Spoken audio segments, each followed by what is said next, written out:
Salam sejahtera saudara yang terkasih dalam Tuhan Yesus Kristus. Senang sekali dapat berjumpa lagi dalam pemahaman Alkitab GKI Taman Cipulut Bandung. Hari Rabu 2 Agustus 2023. Pada kesempatan ini PA kita diberi tema menghidupi iman yang dilematis, yang didasari dalam surat Rasul Paulus kepada jemaat di Roma. Roma pasal 9 ayat 1 sampai 5. Saya berharap kita semua semangat dan harapannya juga sehat bagi Bapak Ibu yang saat ini sedang perawatan. Karena gangguan kesehatan, tetap semangat. Dan bagi Bapak Ibu yang dalam pergumulan lainnya, juga tetap semangat. Dan satu hal yang tidak boleh dilupakan atau tidak boleh kita yaitu bahagia. Bahagia adalah berkat dari Tuhan yang sudah diberikan kepada kita. Kita tinggal mewujudkan saja. Mewujudkan bahagia itu apapun yang terjadi. Dengan cara seperti apa? Ya, senyum seperti sekarang ini. Ya, bagikan senyum itu. Dan yang penting suasana hati tidak boleh dikuasai oleh persoalan-persoalan kehidupan ini. Saudara-saudara, mari kita bersama-sama mengawali pemahaman Alkitab ini dengan bernyanyi dari Kidung Jemaat 457. Ya Tuhan, tiap jam.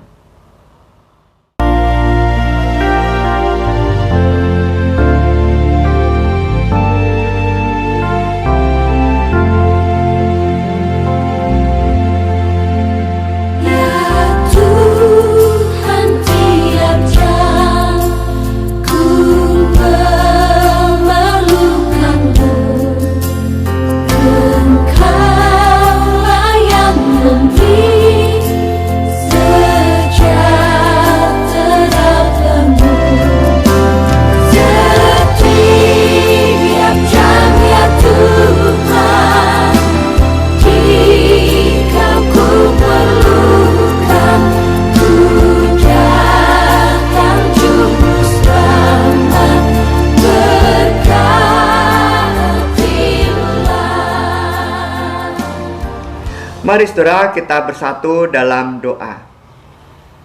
Tuhan yang makasih, kami bersyukur. Itulah kerinduan kami dalam pujian kami naikkan tadi. Tiap jam kami membutuhkan Tuhan. Bahkan ungkapan itu juga mengungkapkan tidak satu saat pun kami tidak bisa hidup tanpa kami bersama dengan Tuhan. Sertailah kami juga pada kesempatan ini untuk memahami Alkitab ya Tuhan.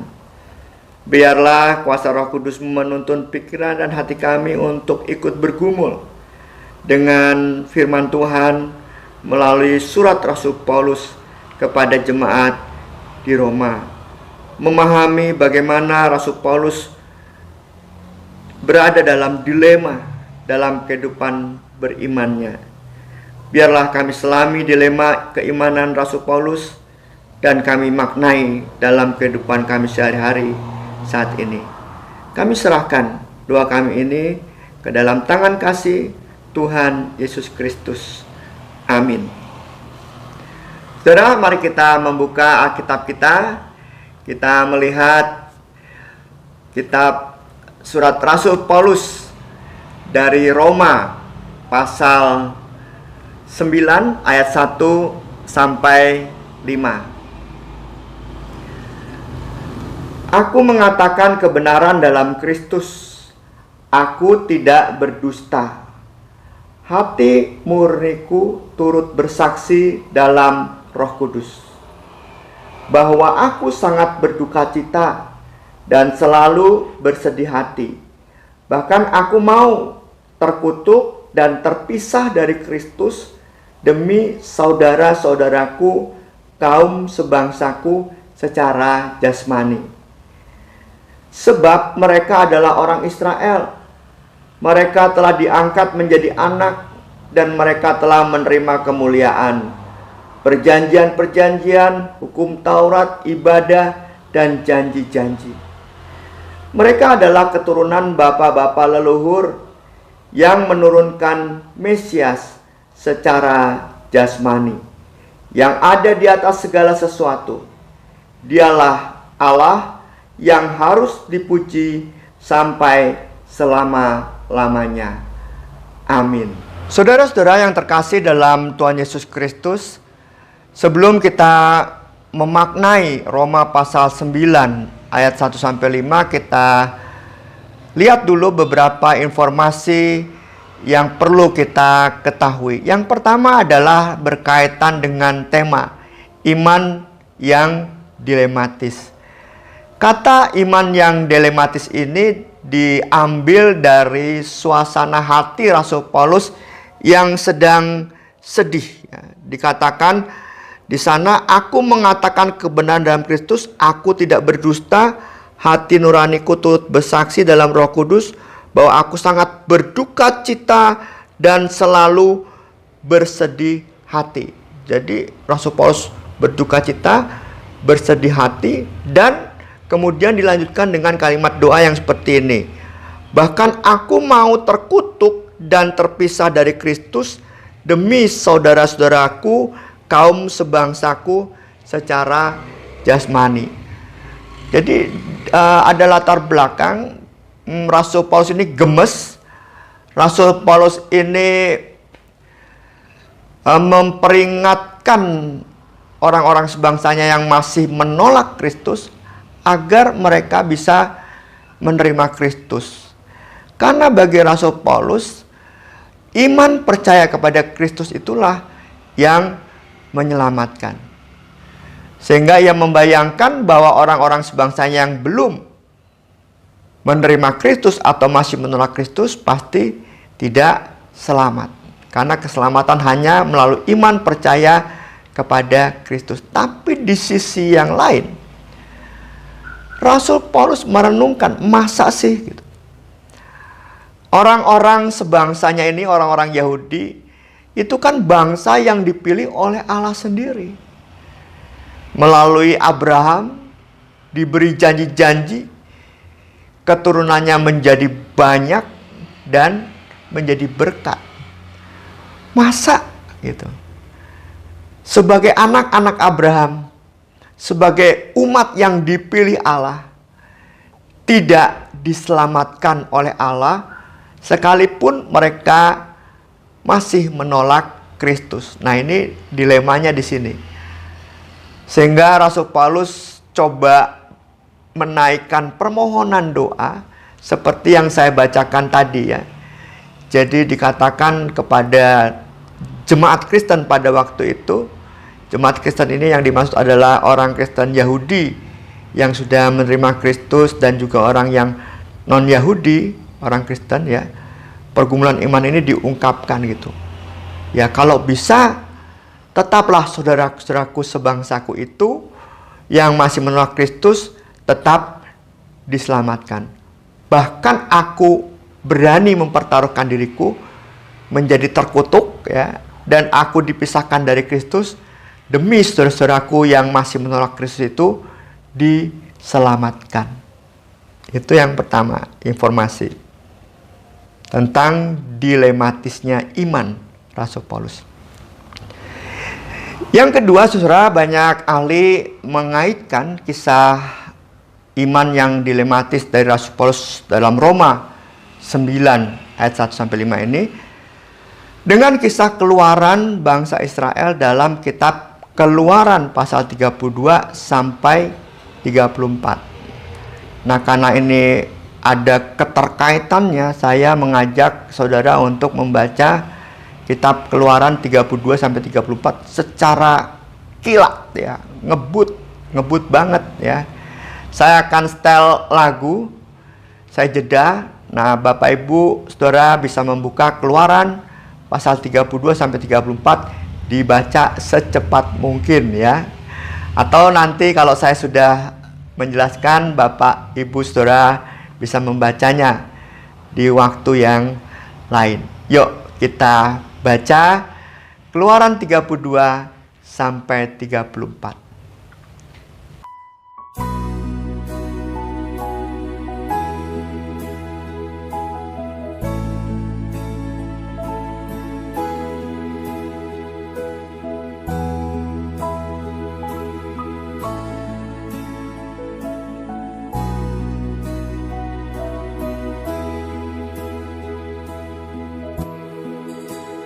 Ku perlukan juru selamat agar jangan ku sesat. Selalu harus ku rasakan bahwa Tuhanku dekat, maka jiwaku tenang, takkan takut dan enggan bila Tuhanku membimbingku di malam pun tentram.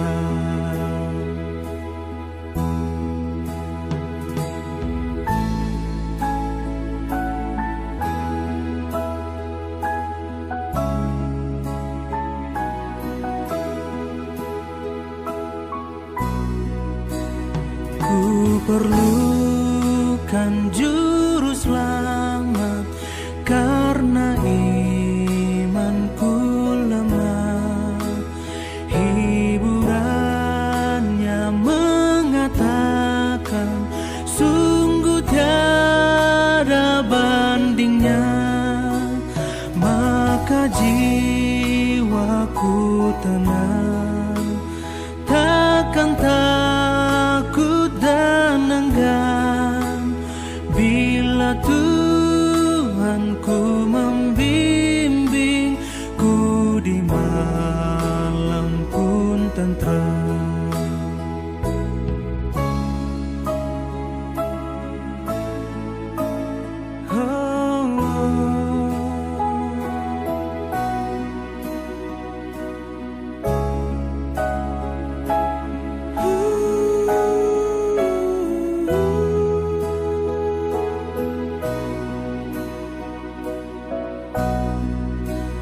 Ku perlukan juru selamat dalam langkah juangku. Siang malam suka duka dengan Tuhan ku tempuh, maka jiwaku tenang, takkan takut dan enggan bila Tuhanku membimbingku di malam pun tentram.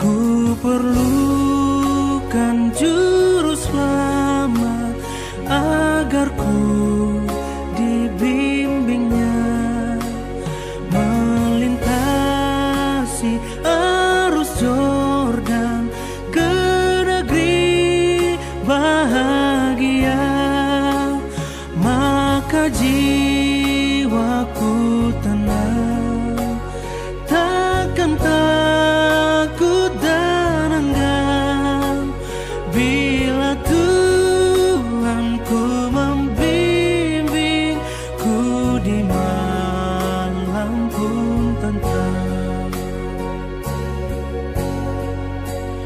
Bila Tuhanku membimbingku di malam pun tentram.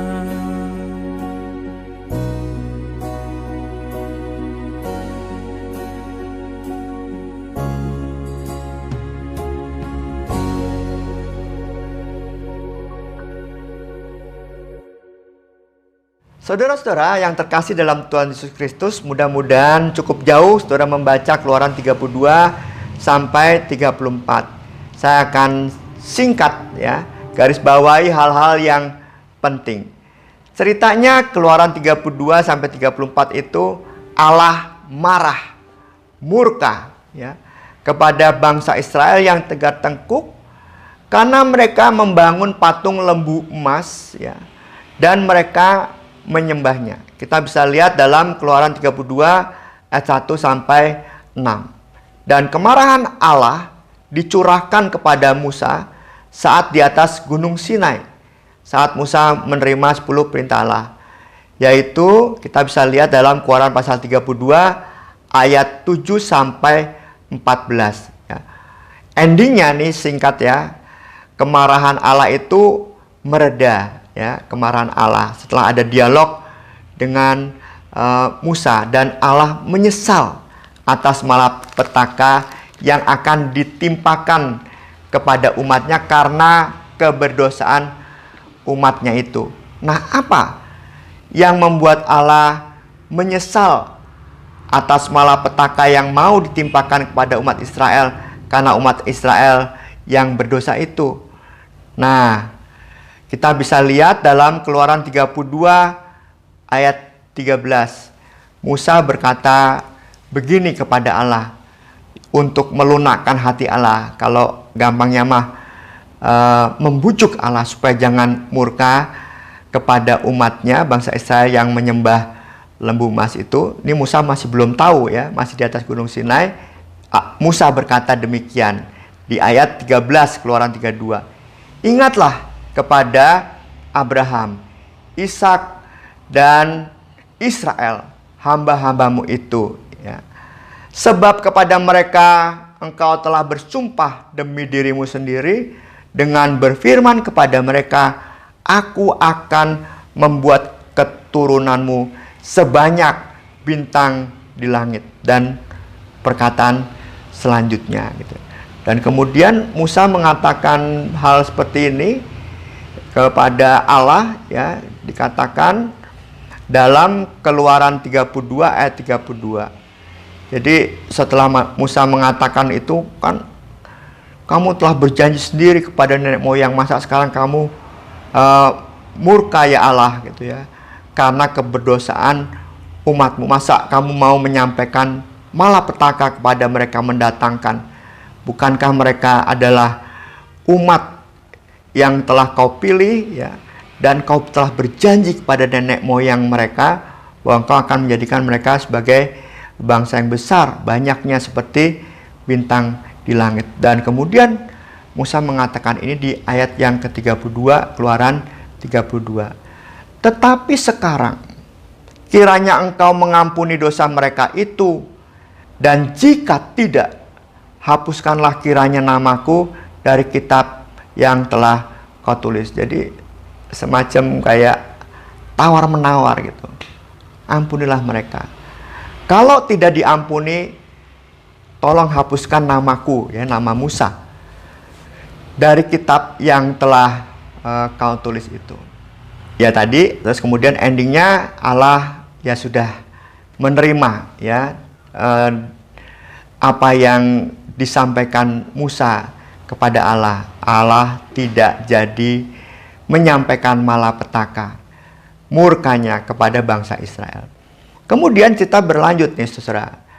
Kemudian pada akhirnya Musa turun dari Gunung Sinai, dan ternyata dengan mata kepala sendiri Musa melihat yang dimaksud keberdosaan umat Israel menyembah patung lembu emas itu.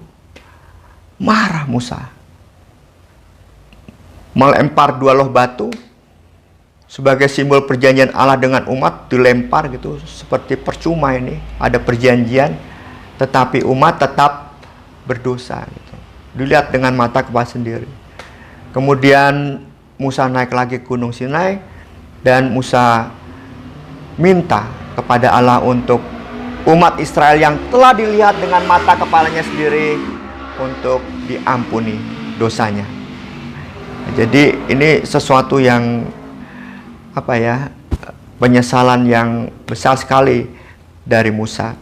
Kita bisa lihat pada 32 Keluaran ayat 15 sampai 29. Dihancurkannya di ayat yang ke-19. Kemudian Musa intim mencari waktu dengan Allah untuk semacam retreat seperti itu. Kemudian pada pasal 34 ayat 10 sampai 35, kemudian Allah mengadakan perjanjian yang baru kepada Musa termasuk pada umat Israel. Tentu dengan didahului pertobatan orang-orang Israel, perkabungan orang-orang Israel. Kita bisa lihat dalam Keluaran pasal 32 ayat 30 sampai pasal 33 ayat 6 ya. Jadi ini satu momen yang yang dilematis juga bagi Musa gitu. Satu sisi ia membela ya kepada Allah untuk umat Israel supaya diampun, tapi di satu sisi ia melihat sendiri bahwa perbuatan berdosa itu benar-benar dilakukan, nggak kebayang ya. Kemudian Musa memohon ampun pada Allah, kemudian meminta bangsanya untuk berkabung, kemudian mengadakan perjanjian yang baru dengan Allah. Nah, saudara-saudara, dari uraian tadi yang singkat, kita memahami mengapa dalam Roma 9 ayat 1-5 Paulus mengungkapkan kesedihannya yang mendalam tentang orang-orang Israel yang tidak bersedia menerima Kristus itu. Dalam perspektif pelanggaran Israel sebagaimana yang pernah terjadi dalam Keluaran 32 sampai 34. Suasananya sama. Musa juga sedih. Ia berusaha membela mati-matian, ternyata yang dilihat betul-betul dalam kenyataan pelanggaran yang dilakukan umat itu nyata. Allah berhak murka di satu sisi, tetapi Musa berharap supaya murka Allah ditangguhkan, karena ini bangsa dipilih Allah sendiri dan Allah telah berjanji kepada nenek moyang mereka, ya, kepada Abraham, pada Ishak, ya, kepada Israel dan seterusnya tadi itu, dan berjanji akan menjadikan Israel bangsa yang besar seperti bintang di langit.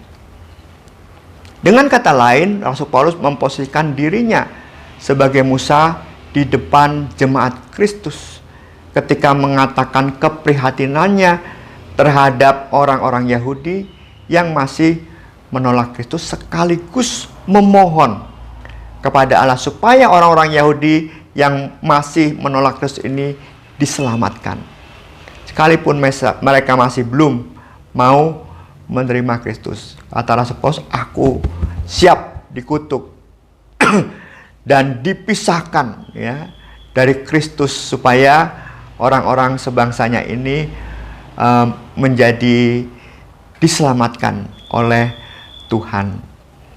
Nah, saudara-saudara, sekalipun dalam Injil juga Yesus pernah berkata bahwa tidak cukup ya, dalam konteks pertobatan yang diberitakan Yohanes Pembaptis, seorang hanya mengatakan Abraham adalah bapakku gitu ya, dalam Matius 3 ayat 9 misalnya, dan janganlah mengira bahwa kamu dapat berkata dalam hatimu, Abraham adalah bapa kami, karena aku berkata kepadamu, Allah dapat menjadikan anak-anak bagi Abraham dari batu-batu ini. Kalau hanya masalah keturunan, ya dasar diselamatkan, Allah bisa membuat keturunan Abraham dari batu-batu ini.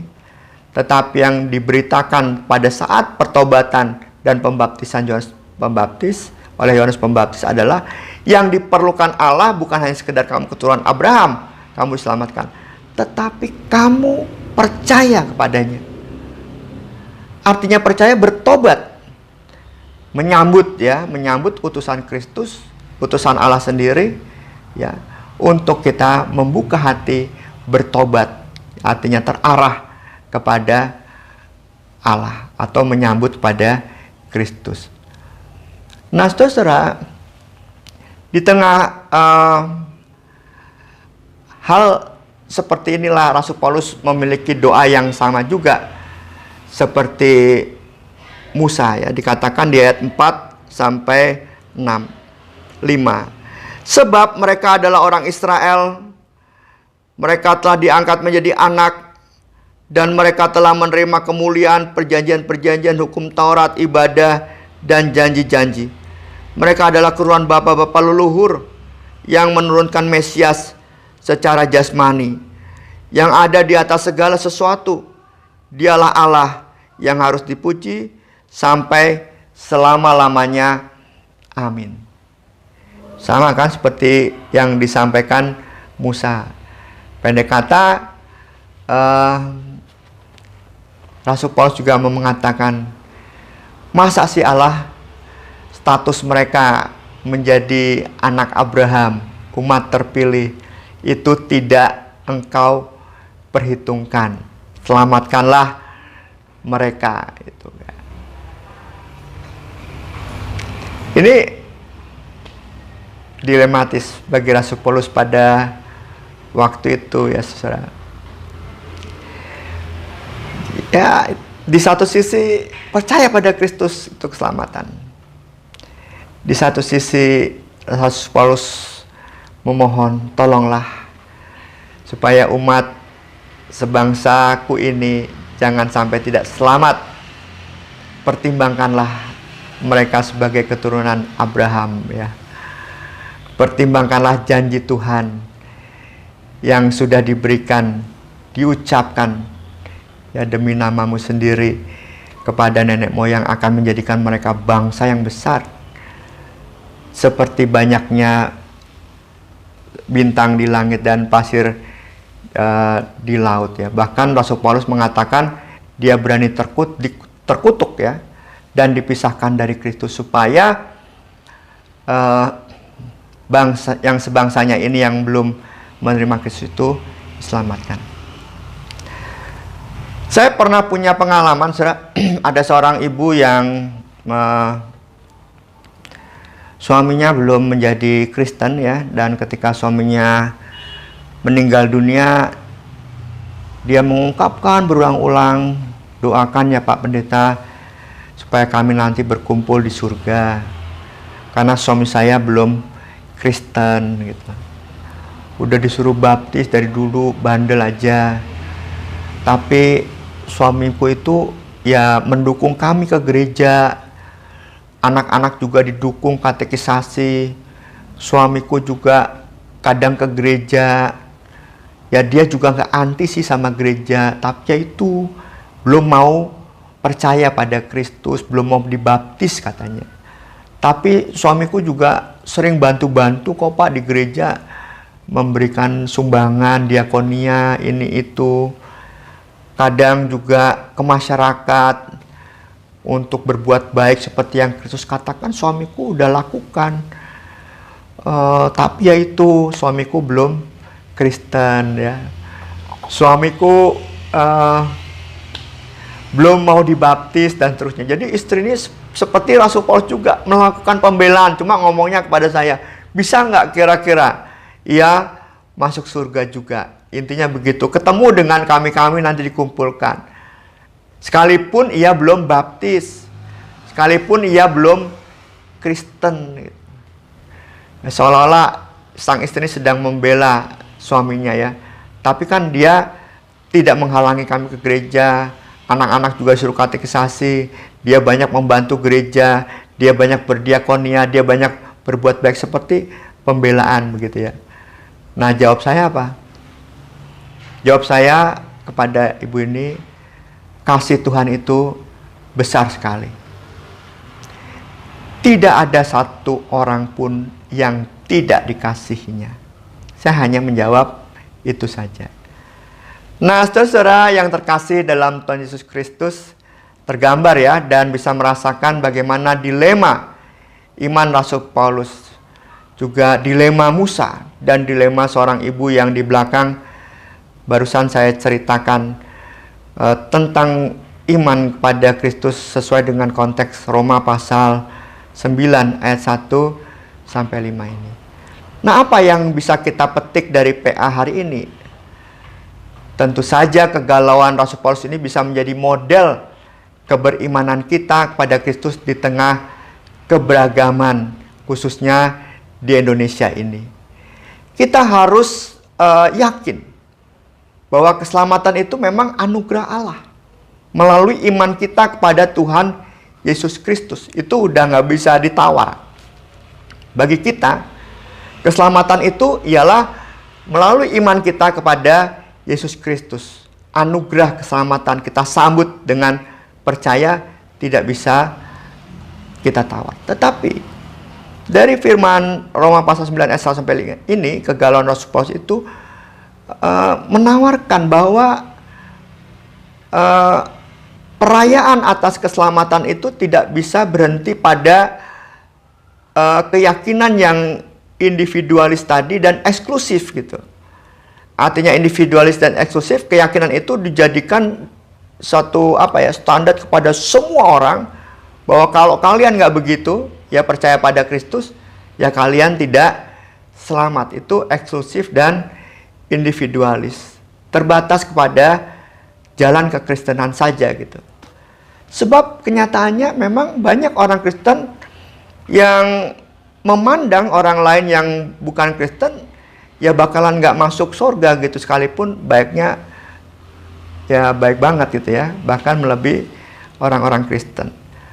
Nah, kalau kita diajak pada pergumulan Rasul Paulus akan bilang begini, masa iya sih Allah tidak menyelamatkan suami si ibu tadi gitu, yang sudah mendukungnya ke gereja, ya anak-anaknya ke gereja, cuma gara-gara nggak baptis, masa sih nggak diselamatkan? Bahkan Rasul Paulus bisa mengatakan, selamatkanlah orang ini Tuhan, sekalipun tidak dibaptis, ya, aku berani terkutuk dan terpisah dari engkau. Kira-kira seperti itu ya. Atau paling banter, kekristenan mengabarkan Injil ya, supaya pada akhirnya nanti orang masuk Kristen gitu, atau dibaptiskan gitu ya. Pada akhirnya begitu penginjilan. Tetapi hari ini justru Rasul Paulus dalam pergumulannya menawarkan kepada kita ya, bagaimana kita bisa hidup sebagai orang yang diselamatkan itu menjadi orang yang diselamatkan. Artinya hidup menawarkan terus-menerus cinta kasih Allah, pribadi Allah di tengah-tengah segala karya kehidupan kita. Ya, apapun juga gitu. Nah, urusan orang nanti bertobat, ya, urusan nanti orang percaya pada Kristus dan menjadi percaya pada Kristus, itu urusan orang itu gitu ya. Yang kita beritakan itu adalah berita keselamatan dalam Yesus Kristus melalui perkataan dan sikap hidup kita. Bahkan kita pun bisa berdoa berharap ya. Sekalipun mereka nanti ya, orang yang saya selama ini bergaul ya, belum menerima Kristus, tolonglah selamatkan dia. Ya, saya berdoa gitu. Tidak harus mereka menyatakan diri kepada kita bahwa mereka menerima Kristus gitu ya, atau dibaptis dengan simbol itu, tidak perlu.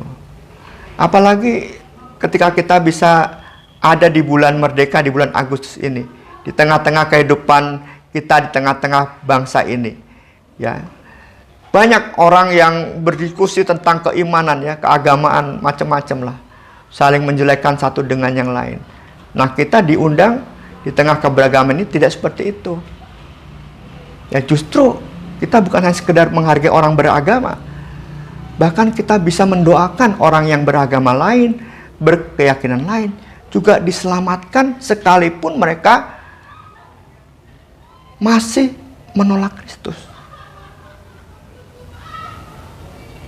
Ya, agak serem juga memang berpikir seperti ini, tetapi setidaknya Rasul Paulus mencoba membagikan kegalauan hatinya ini supaya kita ikut galau juga mungkinnya sekarang ini. Ya udah, nggak apa-apa sekalipun kita galau. Jadi untuk kita renungkan. Saudara-saudara yang terkasih dalam Tuhan Yesus Kristus, saya berharap PA kali ini, di tengah dilematisnya iman Rasul Paulus, kita bisa semakin rendah hati sebagai seorang Kristen, seorang yang telah menerima keselamatan dari Allah. Kita makin mengerjakan keselamatan dari Allah, kita terhindar dari sesat menyesatkan orang yang berbeda dengan kita. Bahkan kita bisa mendoakan mereka yang masih menolak Kristus pun kiranya mendapat kasih oleh Kristus dan diselamatkan oleh Allah sendiri. Di tengah bulan merdeka bagi negeri ini, kesempatan bagi kita secara pribadi dan bersama-sama gereja Tuhan untuk membangun bangsa ini lebih baik lagi, sekalipun kita berbeda-beda. Mari saudara, kita bersatu dalam doa. Tuhan, kami bersyukur kepadamu, Kau memberi kami sebuah permenungan pada hari ini yang cukup membuat kami galau dan dilema, melalui doa Rasul Paulus, melalui pengalaman Musa, melalui permohonan ibu tadi yang meminta suaminya supaya bisa masuk surga sekalipun belum mengenal dan menerima Kristus dalam tanda baptisan. Biarlah kami semua bisa menjadi seorang Kristen dan gereja yang membawa berita keselamatan dan cinta kasih-Mu kepada dunia. Bahkan dalam pergumulan iman kami juga dapat berdoa untuk mereka yang masih belum menerima Kristus, tetap mendapat kasih dan keselamatan juga dari Tuhan. Dan kami berharap gereja dapat membangun kehidupan bersama kelompok-kelompok lain di tengah masyarakat, supaya bangsa Indonesia ini menjadi bangsa yang besar dan makmur, di mana setiap penduduknya saling berbagi harapan, saling berbagi makna kehidupan, dan kebersamaan semakin kuat satu dengan yang lain. Kami juga berdoa untuk mereka yang sakit, mereka yang bergumul, bahkan mereka yang menikah beda agama sampai sekarang. Biarlah kehidupan mereka langgeng semuanya dan mendapat cinta kasih-Mu selalu. Inilah doa kami Tuhan, kami berserah dalam tangan kasih Tuhan Yesus Kristus. Kami panjatkan doa kami. Amin. Sampai jumpa lagi saudara, Tuhan memberkati. Amin.